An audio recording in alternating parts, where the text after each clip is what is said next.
noite, Guarulhos. Está iniciando mais uma edição do Debate Guarulhos desta sexta-feira.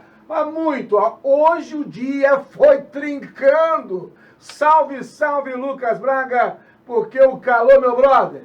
Olha, quem tem piscina em casa aproveitou. Na minha época não tinha piscina em casa, pegava a mangueira, ligava a água e olha, era uma delícia. A gente molhava ali a calçada e fazia um escorregão.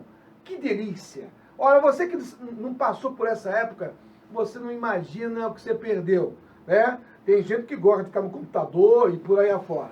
Lucas Braga, boa noite, meu amigo Lucas Braga, super competente. Na retaguarda também tem o Felipe Poi. Meu amigo Lucas Braga, vamos ao portal de notícia guarulhosendestaque.com.br. Na tela para você. Justiça suspende retomada de aulas presenciais em São Paulo. Brasil encerra 2020 com geração de 142 mil empregos formais. Olha que notícia bacana. Financiamento imobiliário com recursos da poupança cresce 57% em 2020.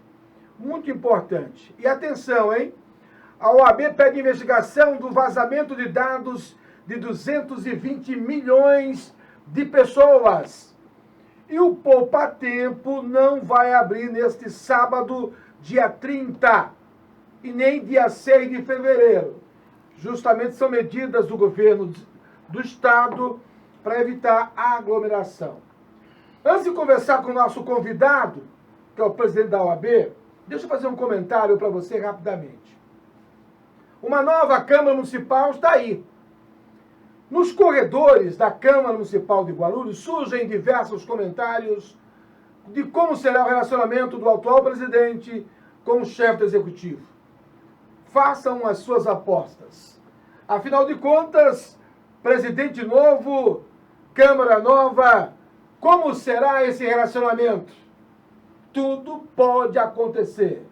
Estou recebendo aqui a visita do meu presidente da subseção do OAB Guarulhos, doutor Eduardo Ferrari. Boa noite, presidente. Boa noite, Geraldo. Boa noite a todos que nos assistem pelos canais de comunicação aqui da TV Guarulhos. Uma satisfação enorme, mais uma vez, estar aqui ao seu lado, estar contigo, falando um pouquinho sobre diversos assuntos e também sobre a nossa valorosa Ordem dos Advogados do Brasil.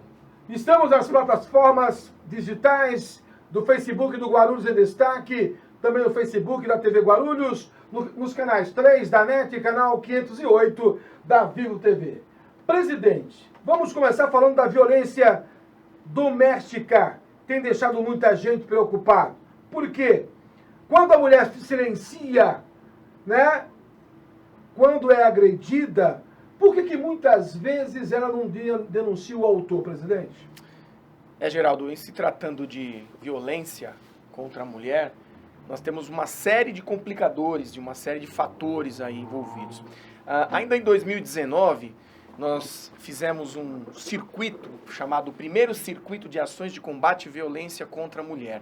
E o objetivo desse circuito, à época presidido pela Comissão de Direitos Humanos, o qual era o Marco Antônio Arantes de Paiva, o doutor Marco Antônio, à frente da comissão, buscava entender e levar à sociedade esse diálogo para que nós possamos. Mas o que a gente observa, em primeiro lugar, é que não existe classe social para a ocorrência da violência contra a mulher. E o fato de ela não denunciar é que a mulher muitas vezes pensa mais na família, muitas vezes até no próprio agressor, de tão interno que está ali o problema, ela não consegue visualizar o mal que tudo está acontecendo. E também, em algumas situações, a dependência econômica e financeira, lutar por manter o lar, lutar e acreditar que é possível que o marido retome a sua vida e que não a agrida mais. Não é?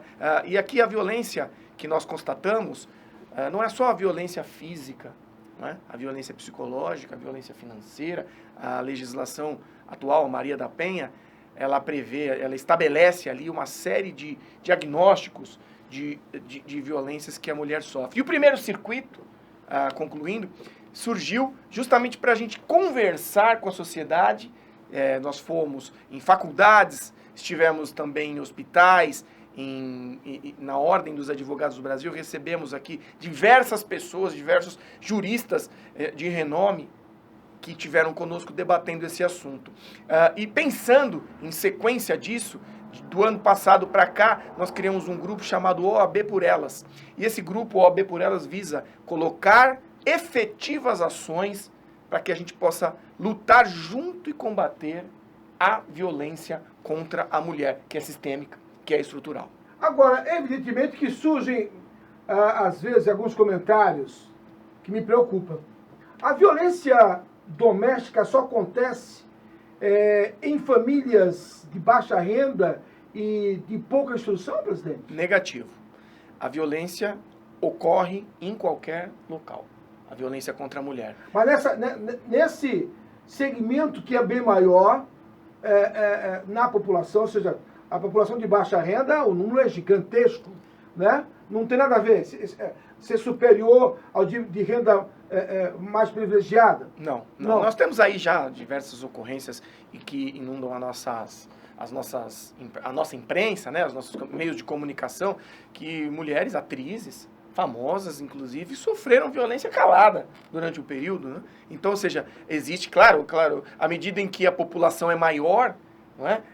E a população de baixa renda no nosso país ele é maior, você visualiza no campo, não é? Ali o maior número, mas a violência acontece em qualquer lar, lamentavelmente, Geraldo. Por isso, o surgimento desse grupo de estudos, ele é um grupo de estudos multidisciplinar. Nós temos ali cerca de 10 comissões trabalhando em conjunto, visando ações efetivas, do tipo batalhar junto às delegacias de defesa da mulher para que funcione 24 horas, que receba bem a mulher vítima. Não funciona, que isso é grave. Muito grave, e é uma questão estrutural do próprio Estado e do próprio município, porque a Polícia Civil não tem condições de fazer com que... E o agressor sabe disso. Sabe, com certeza. Mas ele sabe. É a impunidade ali prevalecendo. Mas nesse grupo de estudos também, Geraldo, a nossa preocupação não é só punir, não é? É também desenvolver uma ferramenta para que o agressor entenda aquilo e o mal e a nocividade que ele faz. Porque a violência contra a mulher, ela faz um círculo. Então começa com um xingamento, começa com um empurrão, vai a agressão, acaba na morte muitas vezes. Mas se a mulher acaba não falecendo, retoma e ele volta a ser o mocinho, volta a ter o bom relacionamento e começa tudo de novo depois. Então é um ciclo vicioso que acontece. Por isso nós temos que ter uma ação efetiva de conscientização. Esse grupo vai e está desenvolvendo uma técnica, uma ferramenta para isso. Do tipo, conversar com as autoridades, conversar com os hospitais, como chega a mulher naquelas condições, e desenvolver ferramentas para que ela possa já ser estimulada e que tenha ali aquela que é dependente do marido uma alternativa, do tipo desenvolver alguma atividade para que ela possa caminhar, não é? E se desvincular daquilo.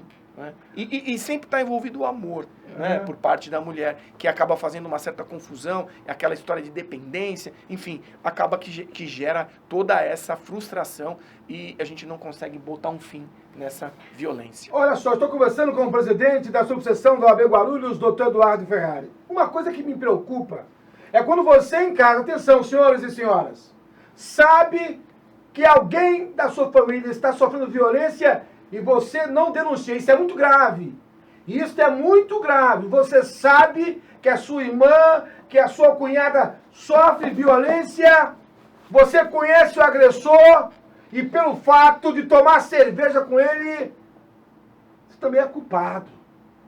Porque você está concordando. Presidente, quem sabe da violência e não denuncia, não tem responsabilidade? É um tema complexo de você discutir, porque veja uma situação hipotética. Evidentemente, em primeiro lugar, que briga de marido e mulher, sim, devemos meter a colher. Sim. Mas não pode ser uma coisa abrupta, tem que ser uma coisa conversada com a mulher. Sim. Não é? E ela tem que ter efetivamente a vontade de romper isso, senão você vai ter um inimigo pela frente. Sim.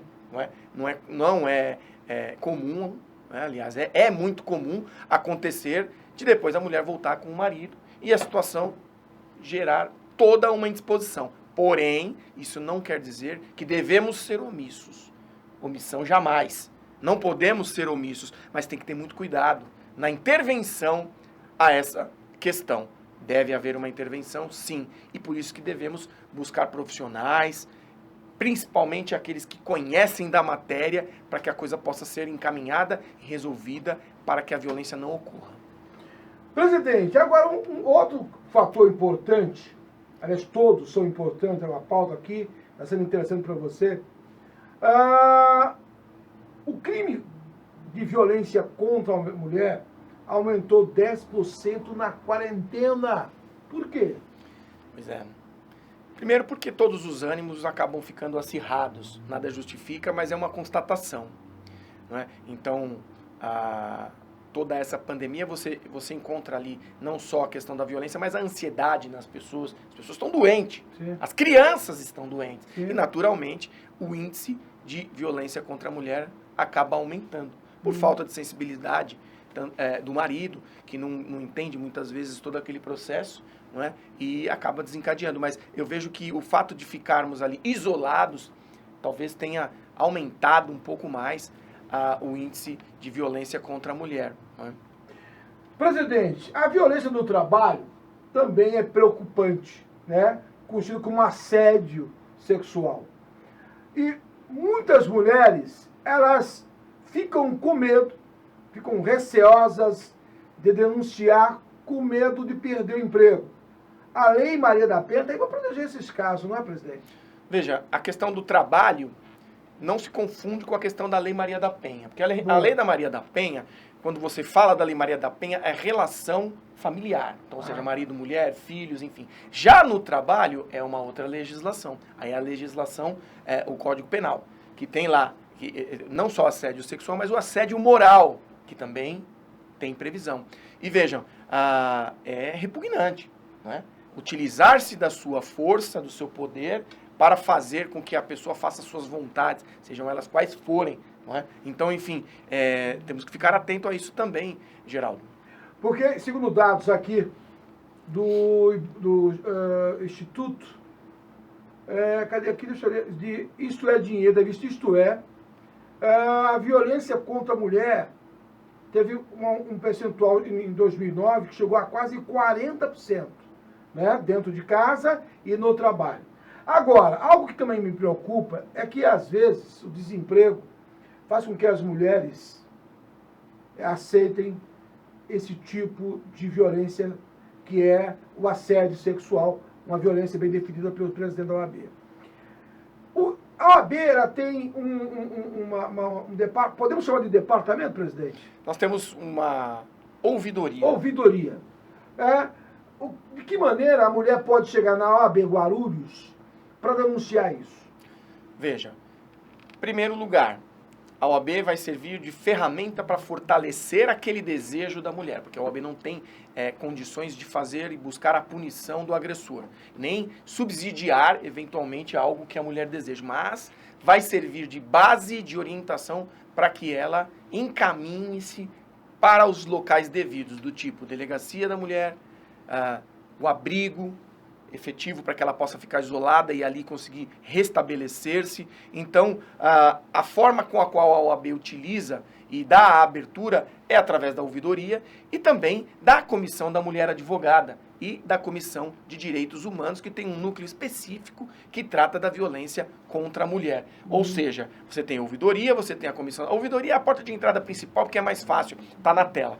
Muitas vezes o cidadão, a cidadã, não sabe onde fazer a denúncia. E a ouvidoria está lá, ela entra, filtra tudo e, diga-se de passagem, é independente. Nós temos um ouvidor, que é desligado da diretoria, que cuida disso, faz as observações, faz as anotações e dá o encaminhamento. Então, a porta de entrada ali é a ouvidoria. Depois vai direcionada para a Comissão de Direitos Humanos, específico núcleo de defesa contra a mulher, da violência contra a mulher, e também a Comissão da Mulher Advogada, que tem ali ferramentas para subsidiar o empoderamento feminino e a mudança daquele momento, porque a mulher, além de estar ali violentada, agredida, ela também está devastada psicologicamente. Uhum. Estou recebendo informações aqui, conforme o Fórum Brasileiro de Segurança Pública, em 2017 foram registrados mais de 60 mil casos de violência contra a mulher no país. Mas com a taxa de subnotificação do crime é alta. Esse número pode chegar a 500 mil casos por ano. Em média, 500, cadê aqui? E 30, meu Deus. Vamos lá. 530 mulheres acionaram a Lei Maria da Penha por dia, ou seja, cerca de 20 pedidos de ajuda por hora. Em 2007, o Brasil concentrou 40% dos feminicídios da América Latina, segundo a Comissão Econômica para a América Latina e Caribe, vinculada à ONU.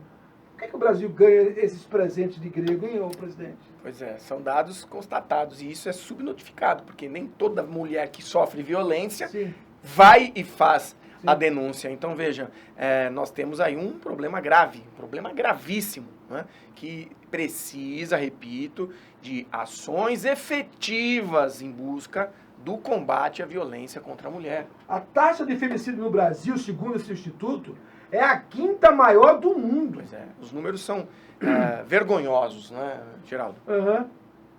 Estou conversando com o presidente da subseção da OAB Guarulhos, doutor Eduardo Ferrari. Lucas Braga, vamos para o Break News, depois vamos estar falando das atividades da OAB Guarulhos. Tudo isso em 1 minuto.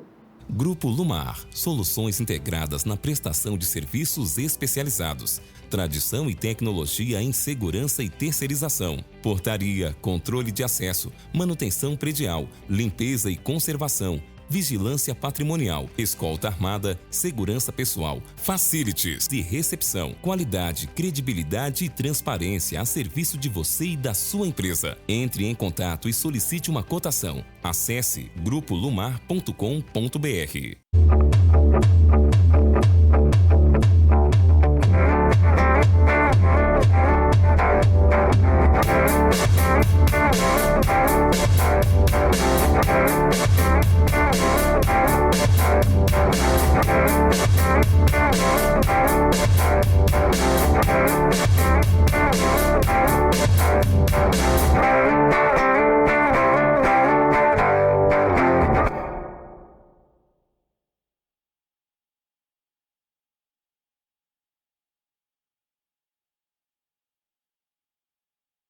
Estamos de volta com o debate Guarulhos, as redes sociais da página do Guarulhos Destaque, sempre de segunda a sexta-feira, às 20h30. Canal 3 da NET, canal 508 da Vivo TV. Eu continuo conversando com o presidente da subseção da OAB Guarulhos, doutor Eduardo Ferrari, advogado criminalista, conceituadíssimo no estado de São Paulo. Presidente, relatório das atividades da OAB em 2020. Pois é, Geraldo, esse ano todas as atividades foram retratadas aqui.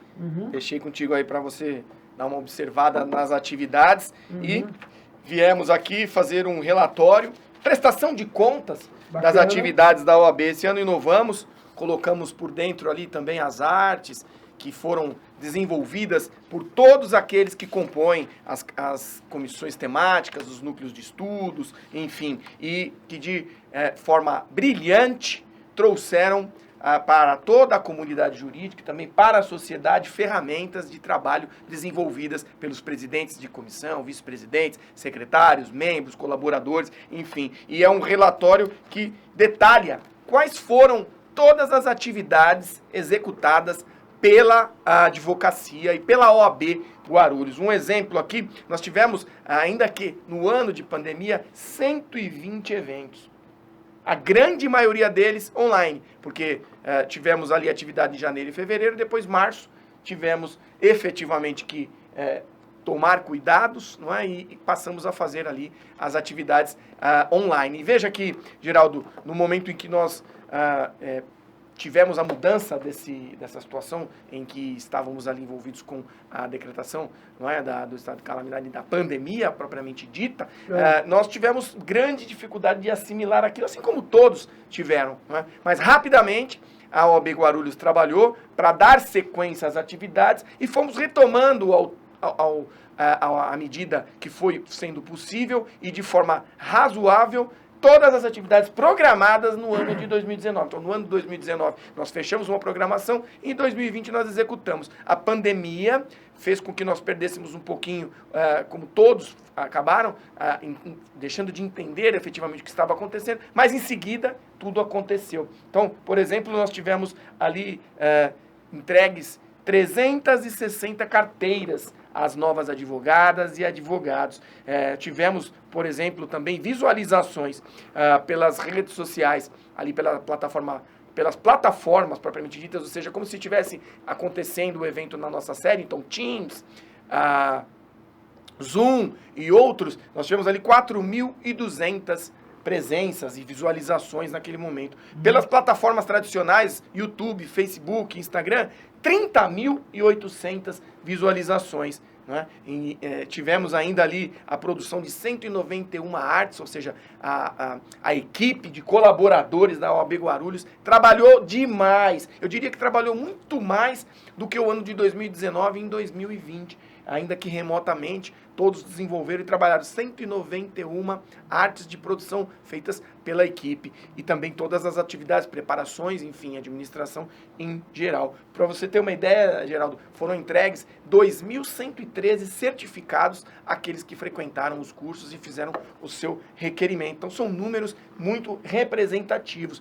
E o relatório de atividades descreve toda a agenda da presidência, da diretoria e também todas as atividades realizadas pelos presidentes de comissões. Que é importante sabermos que muito é feito pela nossa OAB Guarulhos. Aleatoriamente aqui, por exemplo, olha só, abro aqui na página 37, tem aqui webinar Idoso e o Mercado de Trabalho Brasileiro. Ou seja, a OAB Guarulhos se preocupa com a jovem advocacia, com a advocacia mais antiga, enfim, com todos e também com a inclusão daqueles que se encontram em situação de idade avançada, veja. Né? Aqui também, aleatoriamente, para termos a ideia aqui, olha só, fizemos o ano de 2020 a entrega de um prêmio aos professores que passaram por grandes apuros no ano de 2020. Destaque educacional. Coordenadores nos cursos e professores convidados. Fizemos ali internamente uma avaliação dos professores e presenteamos com reconhecimento e estendendo a todos os professores que superaram grandes desafios no ano. Ou seja, a pandemia veio, tentou nos barrar, mas com a organização, com o empenho da advocacia e com a dedicação dos nossos colaboradores, conseguimos entregar aí os nossos compromissos e logo estará disponível para todas e todos nas nossas redes sociais de forma eletrônica, aqueles que desejarem tomar conhecimento das nossas ações em 2020. Olha, bacana, parabéns pela iniciativa, porque é uma maneira de registrar, né, e comprovar o que foi feito durante o período 2020. Agora, presidente, está começando a campanhas antecipadas para as eleições esse ano para a presidência da OAB. Sim. Pode isso?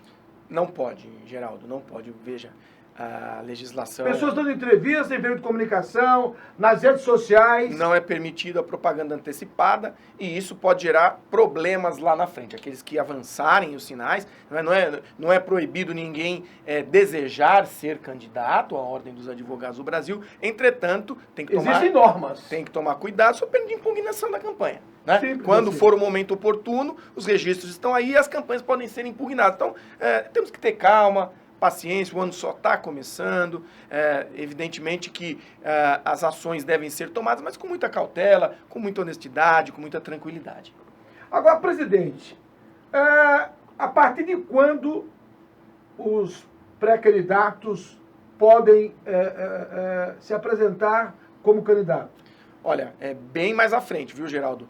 Porque existe uma regulamentação que a Ordem dos Advogados do Brasil ela vai soltar. Hoje nós estamos em pandemia, né? Então tem ali, é muito mais próximo. A eleição ocorre ali no finalzinho de novembro. Né? Então você tem ali, eu não sei agora exatamente te dizer como que vai ser esse ano, mas é cerca de 3 meses antes, algo do tipo, assim, que você pode fazer uma pré-candidatura e depois fazer a inscrição da chapa e aí dizer, eu sou candidato à Ordem dos Advogados do Brasil.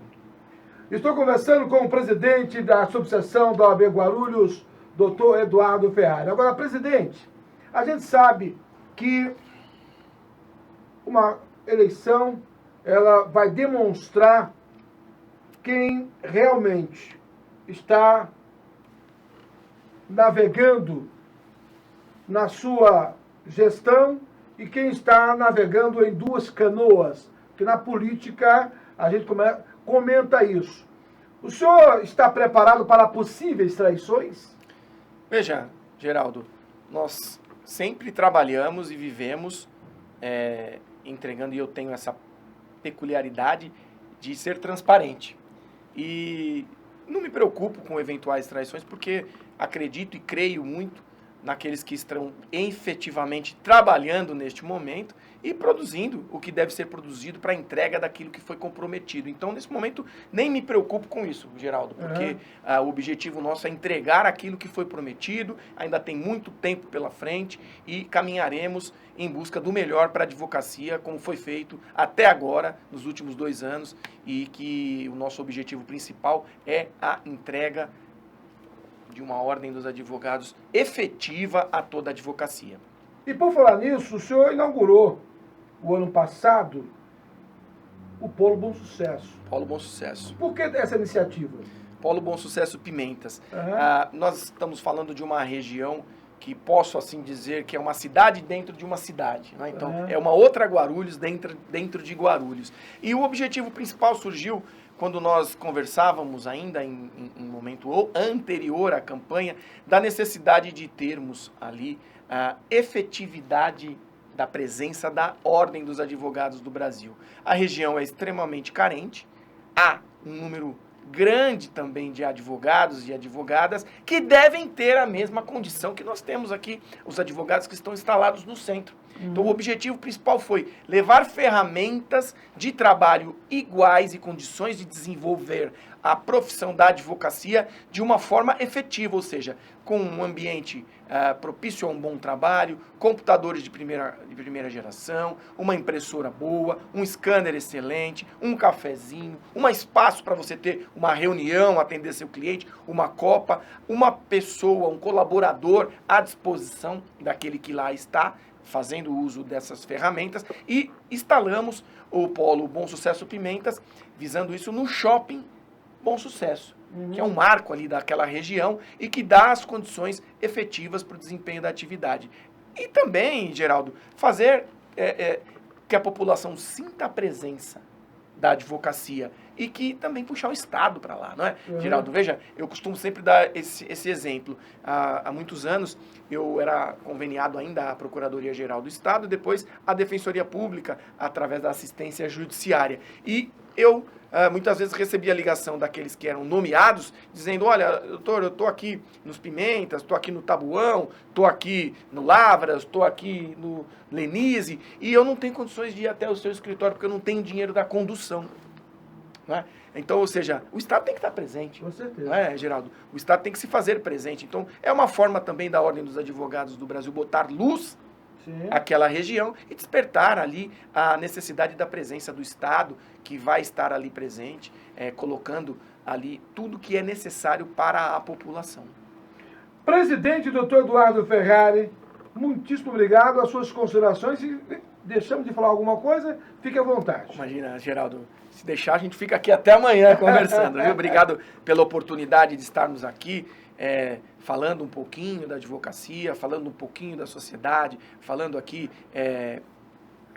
diversos assuntos que podem, de alguma forma, aí, elucidar e esclarecer ao seu público, que é um público seleto, que eu sei muito bem, e você tem aí a sua atividade muito bem desenvolvida. Desejo a todas e todos um excelente ano, né? Estamos ainda no começo aí do ano, de janeiro, esperando que possamos encontrar saídas e soluções. E uma coisa aqui que eu deixo para todos, todas e todos aí, união, Geraldo. Que tenhamos união, que possamos cerrar fileiras juntos, que possamos pensar no próximo, muito mais do que pensar em nós mesmos. Deixo um abraço a todas e todos e nos vemos. Convido você aí, advogado, advogada, cidadão, que venha conhecer a nossa sede, Rui P. 201, a Casa da Cidadania, Ordem dos Advogados do Brasil, Guarulhos. Obrigado, presidente da subseção da OAB Guarulhos, doutor Eduardo Ferrari, no dia de hoje, nesse debate. Parabéns pelo relatório das atividades, muito importante. Aquilo que você faz, você tornar público, que a sociedade ela participa. Afinal de contas, a OAB também é uma prestadora de serviços para a sociedade. É isso, presidente? Exatamente. A advocacia ela tem uma função excepcional e especial na Constituição Federal, porque o advogado, a advogada exercendo o seu mistério de forma individual e civil, ela presta munus público, cada um deles. Então eu costumo dizer que cada advogado é um pedacinho da Constituição, então um pedacinho da OAB. Então quando o advogado e a advogada estão no exercício de sua profissão, eles são indispensáveis à administração da justiça, coisa que, sem aqui dizer menos ou dizer mais a respeito das carreiras, não existe a outra, só existe a OAB, indispensável à administração da justiça. Obrigado, presidente. E mais um aviso aos navegantes, a Covid está aí, cuidado, obedeça às regras. O Plano São Paulo é bom que você faça um ajustamento de conduta. Os bares foram penalizados porque, na sua grande maioria, não estavam respeitando as normas. Se tem normas, vamos obedecer. Não é isso, presidente? Exatamente, é isso. Você vai fazer a diferença. Use máscaras, proteja-se, proteja o próximo. É verdade. Com meu amigo Lucas Braga, Felipe Poi, eu sou Geraldo Júnior. Obrigado. Boa noite, Guarulhos.